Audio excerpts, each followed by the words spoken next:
Cameron, I think you're first. Well, then I am.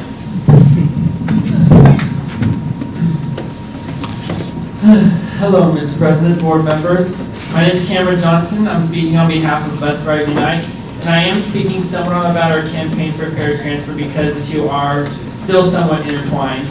Being a member of the Leadership Committee, I have heard from many ticket holders the hardships they face trying to make simple trips, but every so often I find myself in their shoes.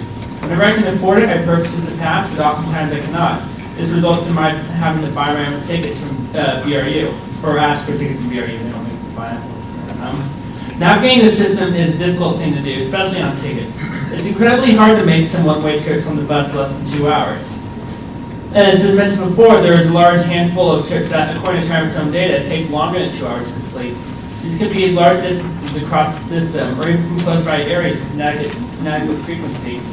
However, even on trips that take short distances, I find myself lagging behind due to late buses and missed connections.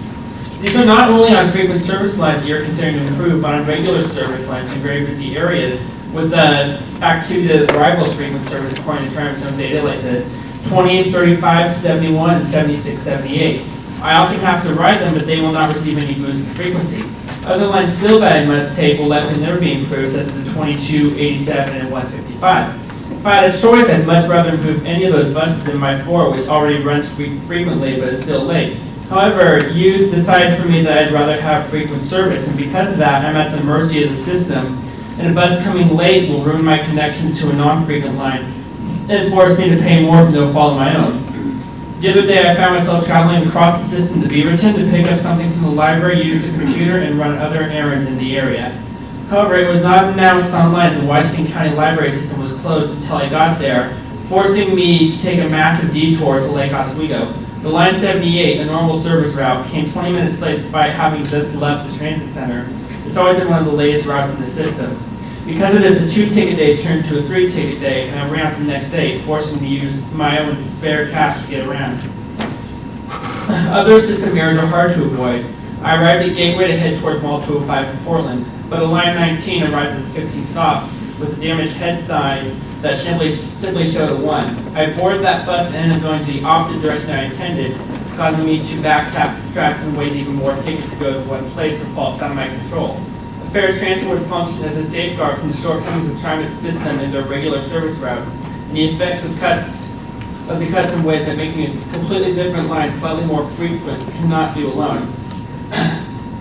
Thousands of people signed support when we first rolled out the campaign. Thousands still have given support since. The rider feedback for this program is powerful, especially from people who need it. It can be implemented with the push of a button, affects all the routes, and addresses the growing of cost barrier, separating and depriving low income from the just transit system. TriMet poses the offer of frequent service improvements, and if you actually plan to follow through on that offer, more power to you. However, that's a very long-term promise in a time where you point out that nothing is solved and everything can be cut. Adding frequency requires more money, more drivers, more diesel, and only fixes a sliver of the problem. However, this is service that was lost to us under false pretenses of a budget crisis that failed to come to effect. Returning the stolen service with all of your new money should be recompense, not reward. Public transit is a human right, and based on your own data, you can afford it in the campaign if you spend your money wisely in ways that benefit the people. We're not against frequent service improvements, but the fact of the matter is that no public outreach is done until it was in the newspapers. And frequent service improvements affect 12 out of the 80 bus lines in the system, while the fair transfer benefits all riders in some way or another. Sometime soon, I'll have to ride a 22, 76, 35, or another route that will likely never see true frequent service or anything close.